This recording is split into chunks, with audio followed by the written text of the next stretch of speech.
chef with the Madison School District here in Wisconsin. And today I am cooking with and interviewing Mr. Chef Yusuf Bin-Rella. Thank you. I'm Yusuf Bin-Rella. I'm a chef and co-founder of TradeRoots Diaspora Gardens. And today we're going to take you on a culinary tour through the African diaspora, from African to Wisconsin, Indigenous food.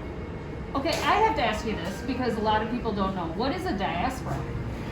So the African diaspora, for me, particularly, is the forced migration from Africa via slavery and all of the culinary traditions that we've picked up until the present day. So I live in Wisconsin now, and so my diaspora includes all the foods that came in through the slave ports in America and food traditions that we carried on. The foodways that we found here, we needed to survive. And finding the ingredients, adapting ingredients to flavors that were as traditional as we could get, and as close to home as we could get. They're the foodways that nourished us and kept us alive. So I'm going to be going behind the camera, and Yusuf is going to be doing primarily most of the cooking. This is a trip through the diaspora. We'll be making a diaspora dish of corn congee, and we will have lots of garnishes. So we're going to start by rendering some pork fat. And here I have some beautiful smoky applewood smoked bacon that I've cut into lardons. And we're going to add this to the Instapot. Alright, so we're going to slice up some collard greens. As you can see, we have some beautiful collards here. And these are fresh from the diaspora garden. And these are our first frost collards. The beautiful thing about our diaspora is that in Wisconsin, we get frost. And so for your leafy greens like spinach, kale, collards, broccoli, root vegetables, anything that is frost hardy will convert its starches to sugars, which makes them sweeter and more delicious and more nutritious for you. It makes more of the nutrients readily available for you. So we can grow better collard greens in the north than they can in the south. So chiffonade is basically a very fine julienne of rolled leaves, and we're looking for basically a 3 to 4 millimeter wide cut.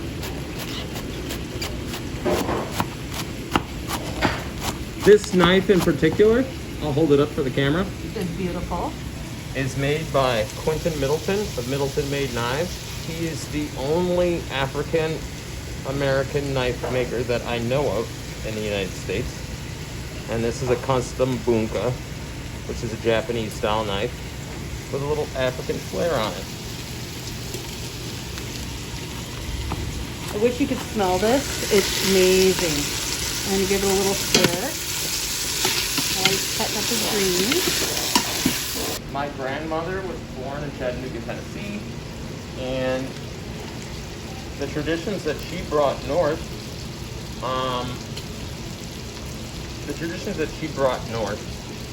were part of my growing up culinarily, and the foodways that she brought north. She lived during a time where people had victory gardens during World War II, and that was a big thing in order to support your family and support your community with nutritious food and also meaningful food to your culture. So I'm just stirring up these lardons a little bit, and we're going to render that fat out, and we'll use that fat to cook our greens and also to cook our hominy for the congee. You know, if you're on a low-fat diet, there are ways, if you want to use turkey necks, smoked turkey necks, so you can impart some of that smoky and delicious flavor that people come to expect in collard greens. We're gonna do a quick saute on collard greens here today. So, collard greens in the winter are a completely different vegetable than they are in the summer. In the winter, they have the opportunity to convert their starches to sugars, and that makes for a sweeter and more delicious, nutritious drink. And so we don't really want to overcook it. We don't want to braise it to death. We're just going to do a quick saute on this, and this will be a nice topping for our congee bowl.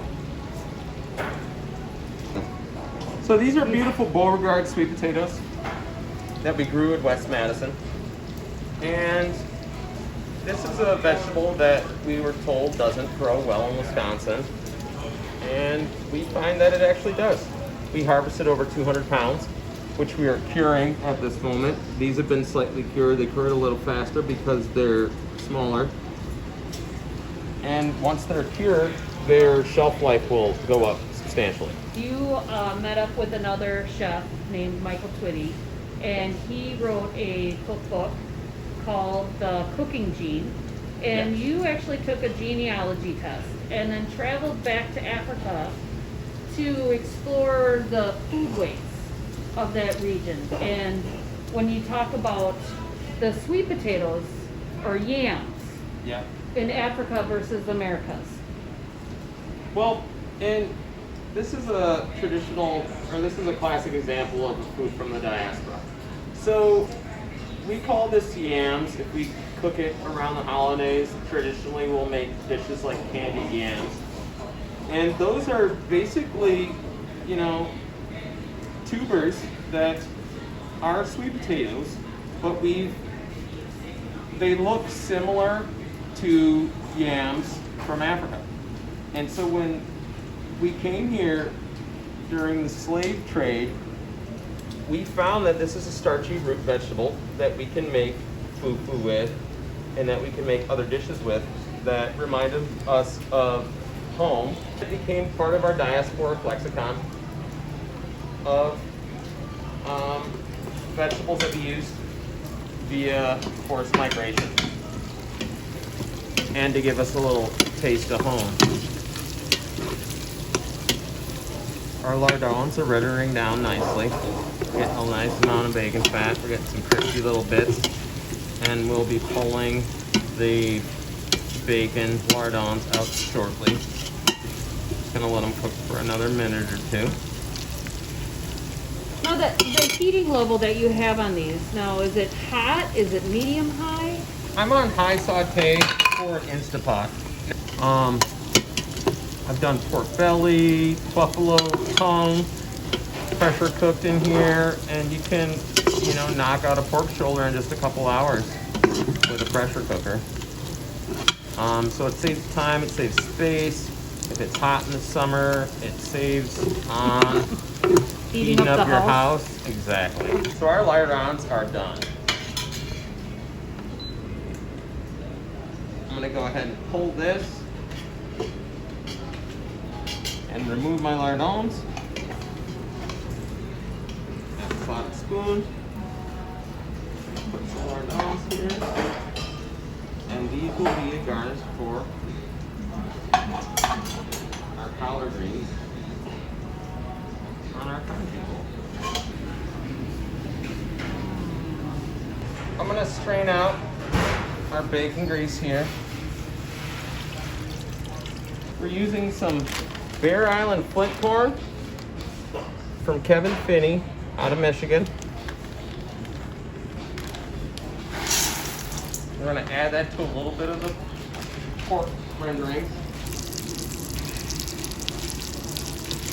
And we're going to also use a little nixtamalized blue corn from Dan Cornelius from the Mobile Farmers Market and Intertribal Agriculture Council.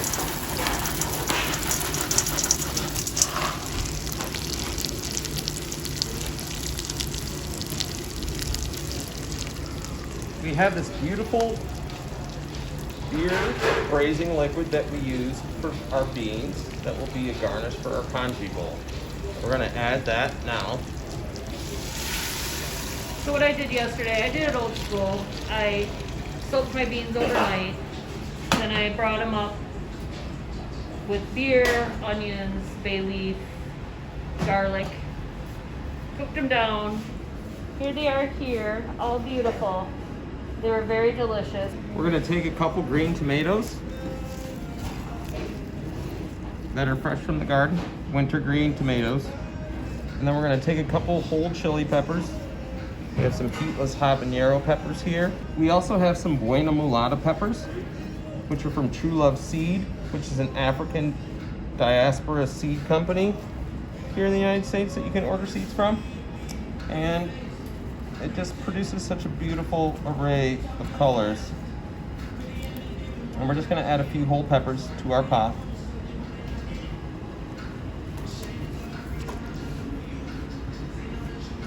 These are garden eggs. So these are a West African eggplant. And this is another diasporic vegetable that you can grow here in Wisconsin. We're at 43 degrees north. So any of the vegetables that you see here, you should be able to grow here.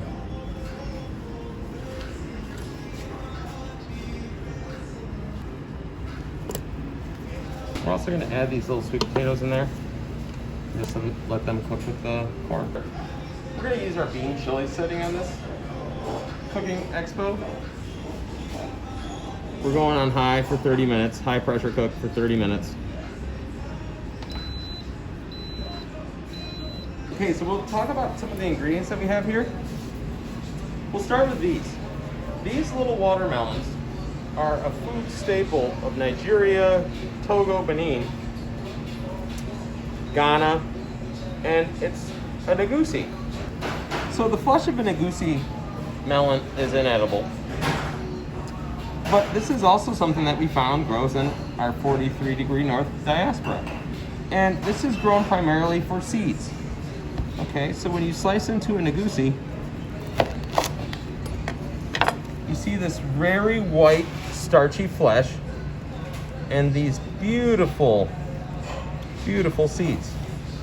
You can even make tofu with an egusi seed. And this is a dried. This is dried and hulled egusi seeds. So it's been hulled. Yep, so we'll be toasting a little bit of this and then it'll be part of our garnish for our dish. To the egusi, we have some pepita seeds. And they're more commonly found and they're indigenous to the Americas. Now, an egusi or a watermelon and a pumpkin are both cucurbits. So they're related. This is used a lot in indigenous cuisines and cuisines of the America diaspora. And these are a staple in West Africa. So we have this beautiful bow and arrow blue corn from the Ute Mountains. And that is grown on 6,000 acres of beautiful mountain country. This is a nixtamalized version of that blue corn. What is nixtamalization? Nixtamalization is when you introduce an alkaline solution, in this case hardwood ash, to a pot of boiling corn, boiling dried corn, and it helps break down the hull. It introduces and makes available to your body B vitamins, and it really makes the whole kernel more digestible to your system. And this is fully nixtamalized. You can see there's still a little hull on this corn. It's still more nutritious for you than if you just boiled that corn, but this is fully nixtamalized and de-hulled Bear Island flint corn coming to us from Kevin Finney out of Michigan. So this is actually African sea salt, and this is from Benin in Ouida. And there is actually a village on a salt marsh that has produced salt for hundreds of years in traditional methods. This is the finest tasting salt I've ever tasted. I use it for ceremonial cooking. I also use it as a finishing salt. You know, I've even served it in a dish by itself so people can just taste that, because it is an ingredient that is unique. We're just gonna make a quick sauce, and it's gonna be a rustic finishing sauce. And the things that we're looking for, and this will, you know, just add a nice bright boost to our finished dish. So we have cilantro here, we have limes, orange, so our citrus components. We have our peppers here. We have this beautiful honey that's local from Wisconsin. Got our African sea salt. Got some garlic cloves grown at Eagle Heights. So what this sauce does is it combines all of your flavors. You've got your bitter, your sweet, your spicy. It all combines in the salty, and it combines it all together and kind of is a nice finishing touch. It adds a little bit more fullness to your palate when you're eating your bowl. Again, we're making a warm bowl that's like a big hug full of all the things that we love, and this usually just adds a really nice garden freshness. So you're adding a herb sauce at the end. So we've got our cilantro here in a nice bunch, and we're just going to utilize that form that, you know, we procured the cilantro in to do a nice fine chop. You'll notice as we go through this chop, we're going to start out really fine, and as we get towards the top leaves, we'll get a little bit larger slice so that we have some of those bigger leaves. Forward push cut. So then you can see that we have our fine dice of the stems and lower leaves, and then it moves into, we have a little spectrum of size and shape. We're gonna do some garlic. Just gonna give that a little palm push. This is beautiful garlic, grown in high. Tom Bryan is a professor at the University of Wisconsin, and his specialty is garlic. And so he grows this in high sulfur soil, so it just gives this garlic an amazing aroma, an amazing flavor.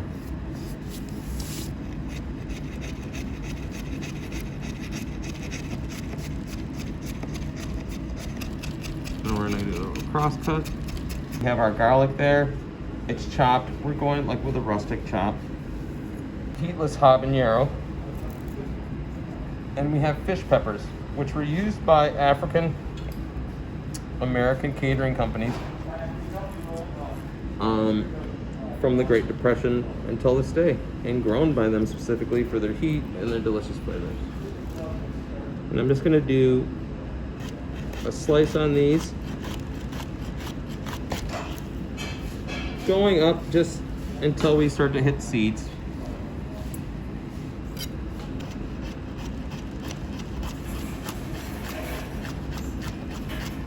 It's really incorporating the product all the way throughout. The flavors change slightly when foods are cooked versus when they're fresh.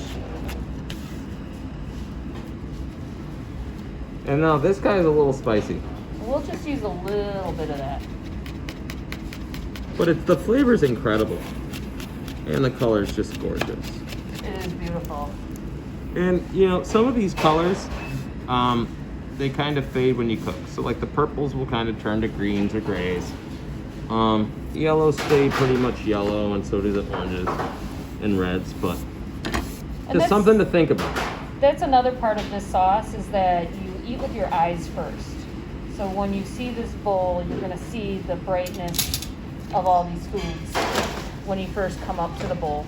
So we got some lime zest in there. And then we're just using the outer oily skin. We don't want any of the white rind in there because that's going to add bitterness to our finished dish. So I'm just grating. And we're adding the zest to a dish before you actually juice them. Gives it so much more flavor. Because you're getting all those essential oils. There's all these nutrients in there too, micronutrients. And then the aroma's just incredible. Little sieve here, so that we don't get any seeds or any unwanted parts into our finished sauce.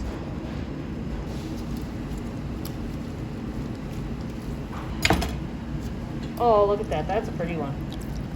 That is With our orange. orange. Smash it. If you're not really good at smashing things, you can use a little juicing device, or the end of the tongs is a reamer. Yeah, this is like one of my favorite Hit me. culinary activities is making sauces.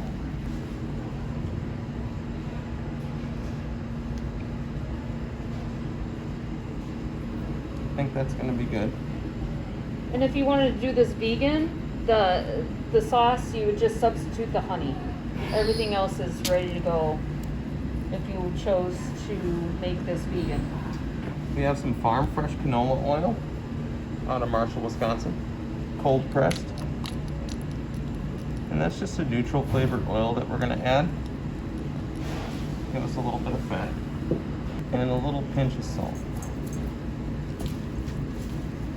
Gonna massage this together.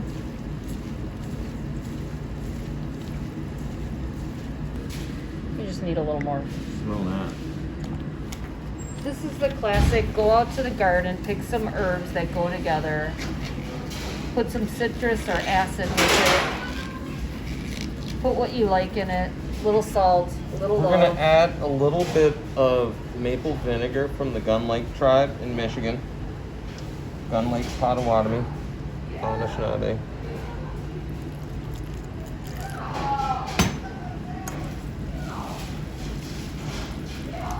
And then we just have a really beautiful rustic salsa.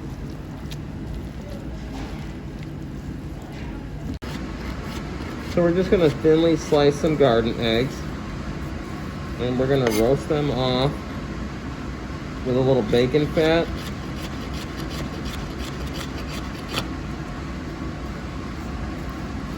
And these are eggplant. These are like a West African eggplant or an Ethiopian eggplant. They're such a different texture. It's a different texture, and then you're also, it's a slightly different flavor. They're a little bitter, so they're great to use with, for offset sweet And balanced fatty. and balanced fatty. All right, we're gonna add just a touch of maple vinegar, just a touch of bacon fat.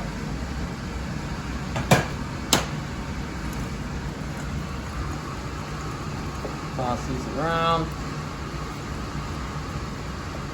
A little pinch of our beautiful sea salt from West Africa. Onto a sheet tray.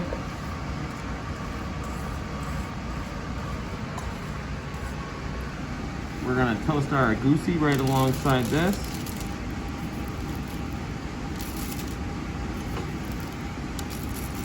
This makes this mom happy. One sheet pan. Less dishes.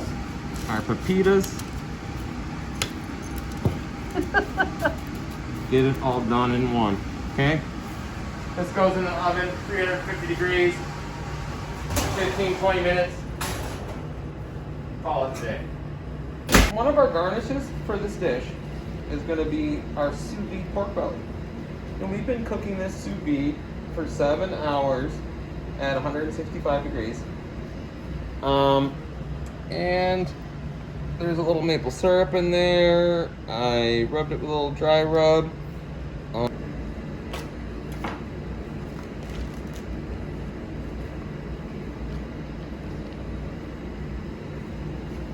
I don't know, Smell-o-vision. and then we're gonna pour this braising sous vide liquid into our bowl. Okay? So we have our pork belly. And once again, sous vide, 7-8 hours, 165.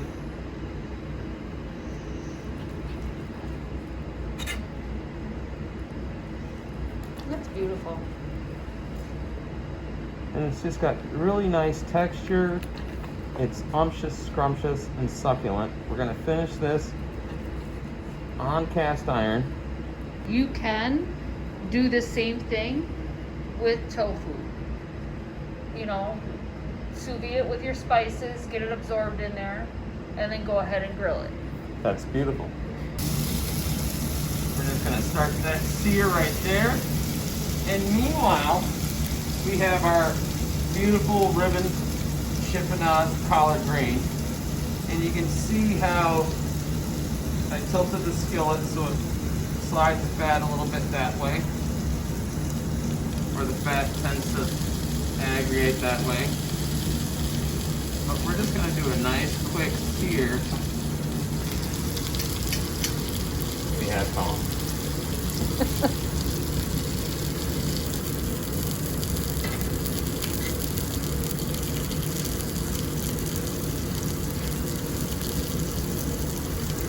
We're just gonna wilt these. We're gonna wilt this. We might get a little bit of like little sear, little brown on some of the greens, but we're not going to cook these until they're gray. You know, you want that textural difference. You're gonna want like, you know, that little crispy, crunchy outside. Now, this side I'm doing a little low, and then I cranked up the temperature so that the finished side will be a little bit more crispy. So that in a mouth bite, you're gonna get that soft, tender, and then crunch. And you can see when he's turning it, he has to be very gentle with it because it is on the edge of just falling apart. Yeah, that's beautiful. My phone will never be the turn same. the heat off. Woo! Getting a little sparkies. I'm gonna bring the greens over here just so they can rest. Slide that to incorporate a little bit of that green goodness. And to keep my cast iron skillet seasoned. Just had some good frost. We had our first snow. We're all thinking we want a warm hug in a bowl. So really, this is what has inspired us. The hominy, corn pudding, congee is really the blank canvas for all these flavors. Our Instapot is now opened. Yes. How does it And look? so we have our beautiful sweet potatoes, chili peppers, and our green tomatoes, all beautifully That's beautiful. put together. And the flavors have melded. Oh, look at that little sweet potato. We're now taking our pressure cooked hominy and running it through a little food grinder to make a rice-like grain for our corn congee. In there, there's sweet potato in there. It's all going in.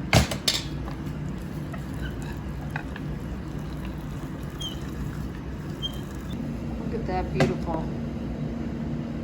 So we're just adding some of the braising liquid from the beans and a little bit of the stock and braising liquid from the sous vide pork belly.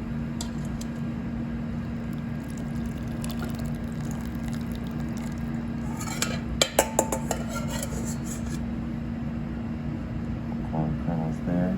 So what we have here is our riced hominy in braising liquid to make our congee.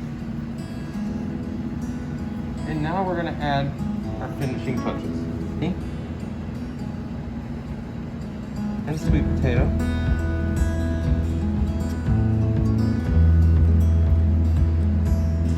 And green tomatoes. Braised collard greens. Cardons for the beans. And pepitas for the sweet potatoes.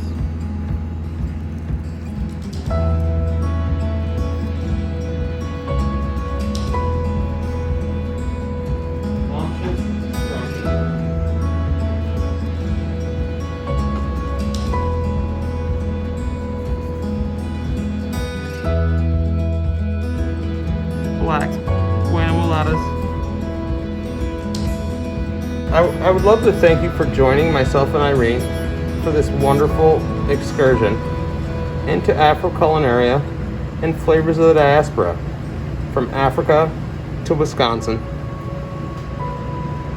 Enjoy a hug and a bowl.